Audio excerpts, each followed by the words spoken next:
Okay. So, gentlemen, this is the man. He's here. He said he's from Ethiopia. What you said is your name? Monday. This is the man that did the child dedication, which was posted on Facebook. And due to the pressure of everybody asking me to locate them, I have just found them. Here is the woman who was dancing joyously, to the altar. She was dancing, and this was actually attracted people. The young man is here with the wife at Agbaro. I'm right in their compound in Agbaro. Agbaro is located in Ughelli local government, located in Ughelli non-local government area of Delta State. Agbaro is close to Warri, close to Okokoko.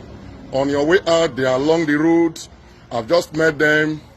This is the pastor of the church, Brother Okpeji of St. Luke African Church, Agbaro. This is the pastor of the church who you saw that was also dancing.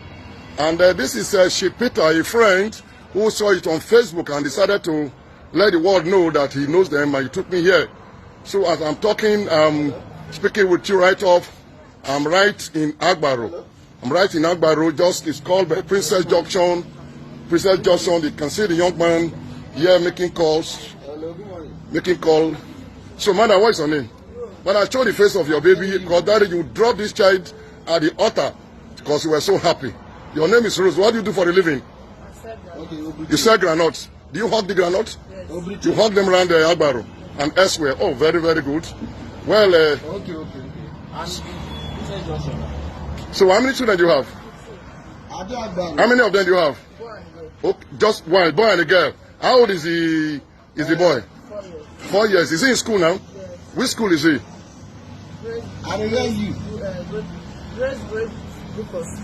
Gate was school in Agbaro here. Okay, that's where the boy school. He said the young soul is still in the primary school. He's here. I'm right in Agbaro. Where is the boy? Please bring him so that the world can see them. How beautiful. It's a very beautiful girl.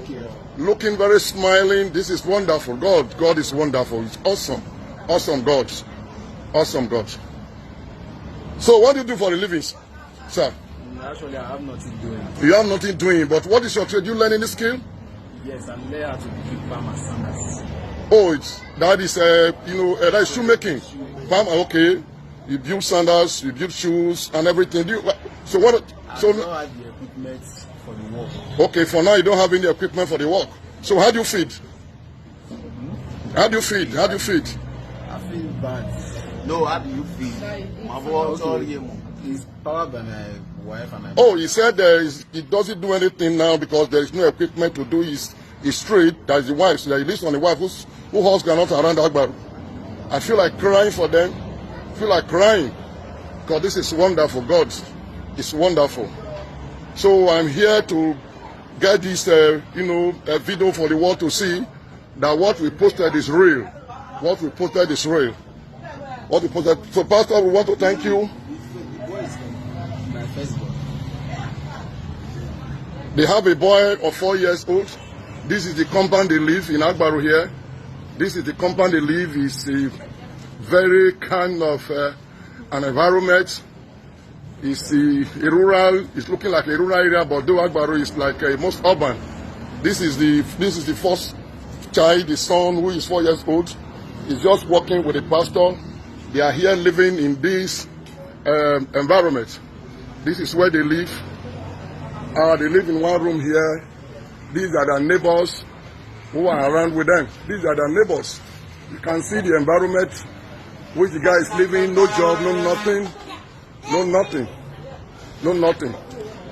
can see it. You can see the environment. So, Pastor, I want to appreciate you. And God will continue to bless you.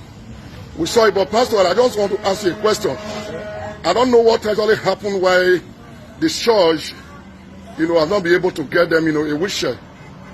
Of course, we are making modality for that even before the dedication. We are trying our best how to support him so that we can bring him. Okay. So for now, there is no wheelchair for them. The man has no equipment to do his job. He learned shoemaking. Shoemaking, and so what he needs is equipment to do, get a store and other things to start up with the business. So this is the family, ladies and gentlemen. You can see them here. You can see the chanting environment. You know, they are living, but the issue is it's not just all about the chanting environment. It's how people can empower this young man to survive, because he's now living under the canopy of the wife, which is not in our tradition in Africa here. Thank you very much. Well, this is the photo clips. For the photo clips, let me take other pictures which I've sent. God bless you.